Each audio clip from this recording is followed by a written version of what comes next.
వృశ్చిక రాశి వారు విఘ్నేశ్వర స్వామి వారి యొక్క గంగా తీర ప్రయాణ సందర్భంగా ఎలాంటి విధులను పాటించాలో ఈ వీడియోలో సవివరంగా సంపూర్ణంగా తెలుసుకుందాం.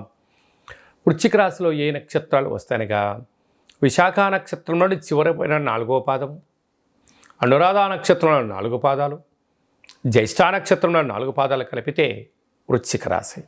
చాలామందికి పుట్టినటువంటి కాల సమయంలో డేటా బర్త్లు లేనటువంటి కారణం వలన పేరు యొక్క మొదటి అక్షరాన్ని అనుసరిస్తూ ఆ రాశిని తెలుసుకొని ప్రయత్నం చేద్దాం. తో, నా, నీ, నో, నే, నో, యా, ఈ, యు అక్షరాల వరదలు వృశ్చిక రాశి జాతకులే. వృశ్చిక రాశి యొక్క అధిపతి కుజ భగవానుడు. ఈ సంవత్సరము రాజుగారు కూడా శని భగవానుడే అవ్వడం వలన వీరు విఘ్నేశ్వర స్వామి వారి యొక్క గంగా తీరం ప్రయాణం చేసేటువంటి కాల సమయంలో కందిపప్పుతో కూడుకున్నటువంటి పదార్థాన్ని అందులో ఎర్రటి నీళ్లను కలిపి ఒక 7 ప్రమిదలుగా చేసి 7 ఒక్కొక్క దాంట్లో 7 ఒత్తులు కానీ లేకుంటే అన్ని కలిపి 7 ఒత్తులు కానీ పెట్టి కందిపప్పుతో కూడుకున్నటువంటి లేకుంటే ఎర్రటి కేసరి లాంటి ఎర్రటి మందార పుష్పాలతో లేదంటే ఎర్రటి గులాబీ పుష్పాల చేత గణపతి స్వామివారికి మంగళ నీరాజమును సమర్పించి ఆ స్వామివారికి భక్తి శ్రద్ధలతో స్మరించినట్లయితే రుణ సమస్య, రోగ సమస్య, జాతకంలో ఉండబడిన కుజదోషము, సర్పదోషము, నాగదోషాలు తొలగిపోయి మీరు అనుకుంటున్న విజయం సాధించడం జరుగుతుందని చెప్పి గమనించాలి. ఇంకొంచెం శక్తి కలిగితే తెల్లటి నువ్వుల పిండిని ముద్దలుగా మార్చి భగవంతుడికి నైవేద్యంగా పెట్టడం వలన అర్ధాష్టమ శని దోషం తొలగిపోయి సంపూర్ణమైన ఐశ్వర్యం, ఆనందం వృశ్చిక రాశి వారు సొంతమవుతుందని చెప్పి గమనించాలి. మీ జన్మ నక్షత్రం రోజున అలాగనే అష్టమి పూర్ణిమ తిరియందున దూరావాయు జల ప్రయాణాలు పెట్టుకోవద్దు. అలాగనే ఆవేశాలకు వెళ్ళొద్దు.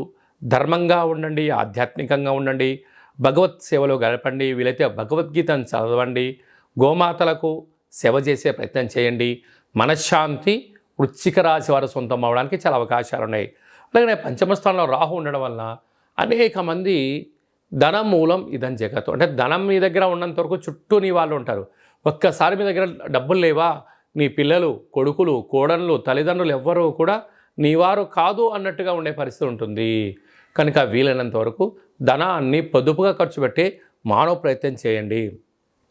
సప్తమ స్థానంలో దేవగురు బృహస్పతి శత్రుస్థానంలో ఉండడం వలన ఆధ్యాత్మిక యాత్రలు చేయాలని మీ కోరిక ఉంటుంది. కాకపోతే దానిని వీలైనంత వరకు భక్తి మార్గంలో ప్రయాణం చేయగలిగితే మంచి కాలము.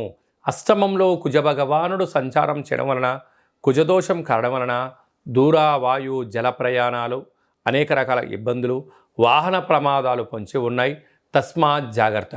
కనుక వీలైనంత వరకు ఏకాంతంగా ఉండే ప్రయత్నం చేయండి.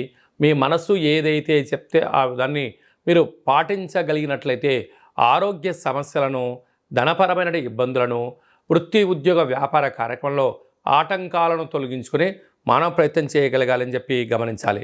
అలాగే లాభస్థానంలో 3 గ్రహాల యొక్క యోగము రవి, శుక్ర, కేతు సంచార స్థితి ఉండడం వలన మౌనం, ధ్యానం, ప్రశాంతత, ధర్మబద్ధంగా ఉండడం వలన అన్నింటా వృశ్చిక రాశి వారి యొక్క విజయం అని చెప్పి గమనించాలి.